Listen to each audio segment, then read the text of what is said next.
Calicut VC MK ജയരാജന് സ്ഥാനത്ത് തുടരാം. പുറത്താക്കിയ ഗവർണറുടെ നടപടി സ്റ്റേ ചെയ്ത് ഹൈക്കോടതി.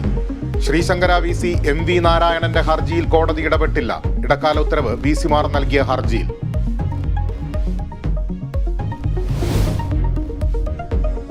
RLV രാമകൃഷ്ണനെ അധിക്ഷേപിച്ച് നർത്തകി സത്യഭാമ.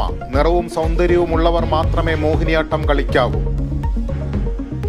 മോഹിനി ആയിരിക്കണം എപ്പോഴും മോഹിനിയാട്ടം കളിക്കുന്ന ആൾക്കാർ. ഇയാള് കണ്ടു കഴിഞ്ഞാല് കിടന്നാണ് കാല് കുറച്ചിങ്ങനെ അകത്തി വെച്ച് കളിക്കുന്ന ഒരു ആർട്ട് ഫോമാണ്. ഒരു പുരുഷൻ കാലും കവിച്ചു വെച്ചിട്ട് മോഹിനിയാട്ടം കളിക്കാന്ന് പറഞ്ഞാൽ ഇതുപോലൊരു അരോചകമില്ല. നിയമ നടപടി സ്വീകരിക്കുമെന്ന് രാമകൃഷ്ണൻ. പുഴുക്കുത്തു പിടിച്ച മനസ്സുള്ളവർ എന്തും പറയട്ടെ എന്ന് മന്ത്രി R ബിന്ദു. അധിക്ഷേപ പരാമർശത്തിൽ ചാലക്കുടിയിൽ പ്രതിഷേധം.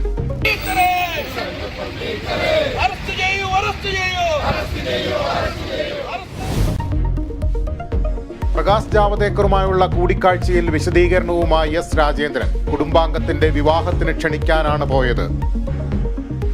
വിവാഹത്തിൻ്റെ ക്ഷണമാണ് എൻ്റെ സഹോദരിയുടെ, അതാണ് പ്രധാനം. അങ്ങർക്ക് കാലിൽ ഒരു ചെറിയ പ്രശ്നം പറ്റിയിട്ടുണ്ട്. അപ്പം നേരത്തെ വിളിച്ചിരുന്നു, കത്ത് കൊടുക്കാനാണ് ഉദ്ദേശിച്ചത്. അങ്ങനെ വരാൻ പറ്റാത്തതുകൊണ്ട് എന്നെ പോകണമെന്ന് പറഞ്ഞു. എന്നാലും പിന്നെ ഞാൻ ഒറ്റയ്ക്ക് അങ്ങനെ പോകില്ല എന്ന് പറഞ്ഞപ്പോഴാണ് പിന്നെ കൂട്ടത്തിൽ ഞങ്ങൾ രണ്ടുപേരും പോകാൻ തയ്യാറായി. BJP-യിൽ ചേരാൻ ഉദ്ദേശിച്ചിട്ടില്ലെന്നും രാജേന്ദ്രൻ.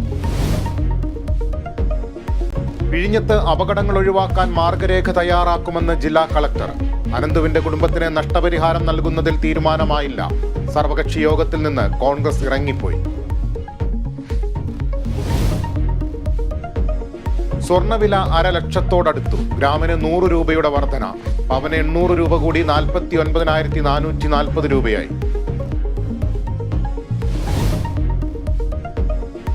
എറണാകുളം പറവൂരിൽ മരുമകളെ കഴുത്തറുത്തു കൊന്ന് ഭർതൃപിതാവ് ജീവനൊടുക്കി. കൊല്ലപ്പെട്ടത് പറവൂർ സ്വദേശി ഷാനു. ഭർതൃപിതാവ് സെബാസ്റ്റ്യൻ ജീവനൊടുക്കി.